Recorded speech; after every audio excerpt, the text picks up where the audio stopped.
मिनश्शैतानिर्रजीम बिस्मिल्लाहिर्रहमानिर्रहीम। सूरतुल बकरा। सूरह फ़ातिहा के इख्तिताम पर हमने कुछ बातें ज़िक्र की थी कि सूरह फ़ातिहा एक अल्लाह करीम के ख़ज़ानों में से एक आया हुआ तोहफ़ा है और वो पूरे कुरान मजीद का ख़ुलासा है। तो उस पर हमने काफ़ी दिन डिस्कस की। अल्लाह करीम कबूल फरमा लें। तो उलमाए कराम फरमाते हैं कि सूरतुल फ़ातिहा वो कुरान मुक़द्दस का इजमाली ख़ुलासा है, मुख्तसर ख़ुलासा है, और सूरतुल बकरा पूरे कुरान मुक़द्दस में जो मज़मून बयान होते हैं उसका तफसीली ख़ुलासा है। यानी जितने भी कुरान मजीद में मज़मून बयान होंगे वो सूरह अल बकरा के अंदर तफसीलन आएंगे। सूरतुल बकरा इसके अंदर शुरू के अंदर जो हम बातें करेंगे वो पहले तो इसका रब्त बयान करेंगे, इसके माक़बल के साथ और माबाद के साथ। तो रब्त की चंद एक अक़साम हैं, उनमें से पहला रब्त हमारे हज़रत शेख मौलाना हुसैन अली साहब रहमहुल्लाह रहमतन वासिया, उनका एक ख़ास ज़ौक़ था कि रबत नामी या रबत इसमी वो ज़िक्र फरमाते थे। रबत नामी या रबत इसमी कहते हैं कि एक सूरत के नाम का दूसरी सूरत के नाम के साथ क्या रबत बनता है।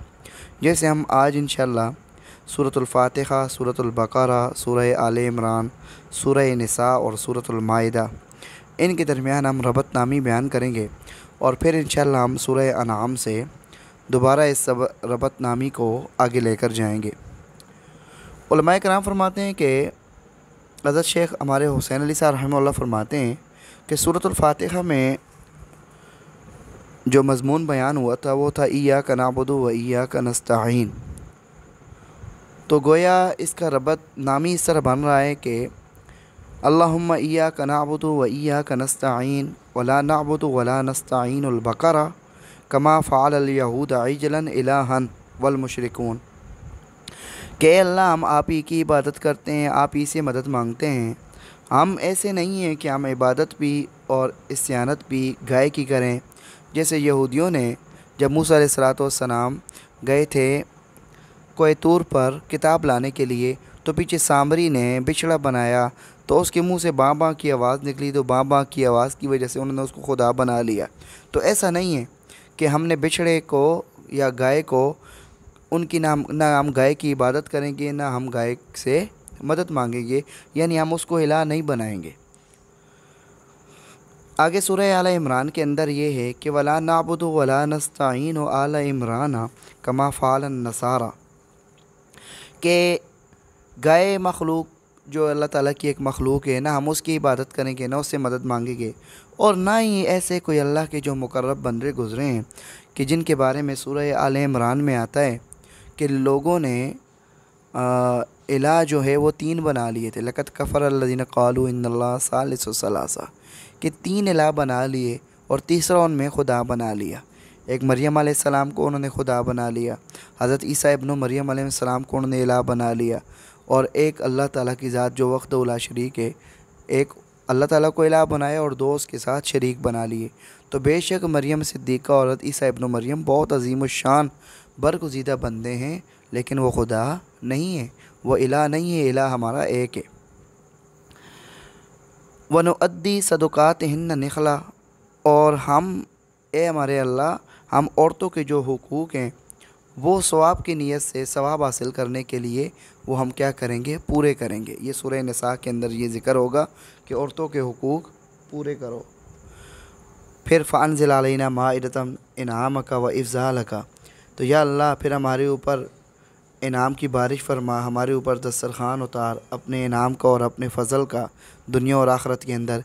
ये सूरह माइदा के अंदर ये है कि जिस वक़्त बंदा सूरह फ़ातिहा में ये अहद करता है कि अल्लाह हम तेरी इबादत करते हैं और तुझी से मदद मांगते हैं, फिर आगे सूरह बकरा में इस बात का इकरार करता है कि हम अल्लाह के अलावा बकरा गाय को माबूद नहीं बनाते।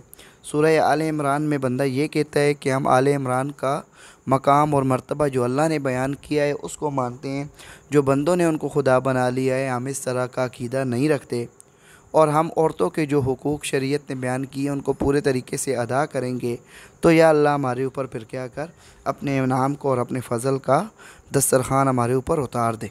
یہ ربط نامی ہے کہ ایک صورت کے نام کا دوسرے صورت کے نام کے ساتھ جو ربط بن رہا ہے۔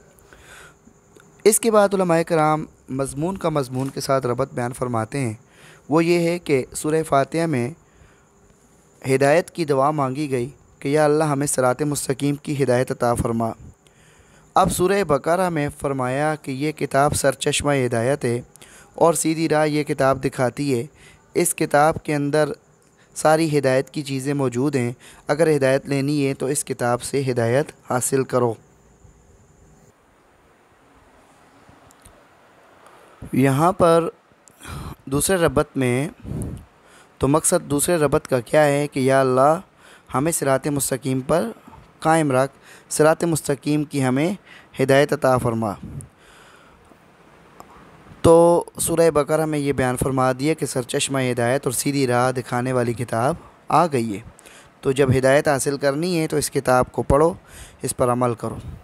تیسرا ربط یہ ہے کہ سورہ فاتحہ میں 3 جماعتوں کا ذکر تھا، مختصر طور پر، اجمالی طور پر۔ ان میں ایک منعم علیہم جن کے اوپر انعام ہوا، مغضوب علیہم جن پر غصہ ہوا، الضالین جو گمراہ تھے، جو ناعلم لوگ تھے۔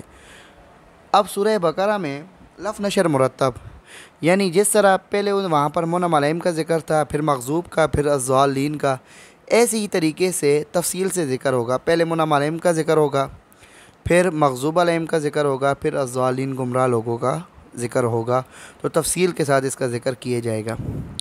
چوتھا ربط یہ ہے کہ سورہ فاتحہ میں بیان فرمایا ایاک نعبد و ایاک نستعین، اس کے ذریعے ایک دعوی توحید ذکر کیا کہ اللہ ہم عبادت اور استعانت میں آپ کے ساتھ کسی کو شریک نہیں کرتے، کہ آپ ہمارے معبود واحد ہیں، کہ آپ ہمارے واحد ہیں، آپ کی واحد ذات ہے جن کی ہم عبادت کرتے ہیں، آپ کے علاوہ کسی کی بھی نہیں کرتے۔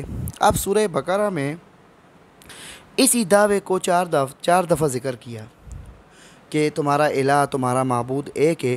پھر دعوے کے اوپر دلائل ذکر کیے، دلائل اپنے مقام پر آئیں گے، خلاصے کے اندر بھی ان کا ذکر ہوگا۔ پہلا دعویٰ ذکر کیا آیت نمبر 21 کے اندر، اعوذ باللہ من الشیطان الرجیم، بسم اللہ الرحمن الرحیم، یا ایہا الناس اعبدوا ربکم، اے لوگو اپنے رب کی عبادت کرو۔ آگے اس کے اوپر کیا آئے دلائل دیے گئے۔ دوسرے مقام پر ذکر کیا آیت نمبر 163 کے اندر، وَإِلَٰهُكُمْ إِلَٰهٌ وَاحِدٌ، تمہارا معبود تو ایک ہی ہے، ایک ہی معبود ہے، لا الہ الا ہو، کہ اس کے علاوہ کوئی معبود نہیں ہے، الرحمن الرحیم، نہایت مہربان اور نہایت رحم کرنے والا ہے۔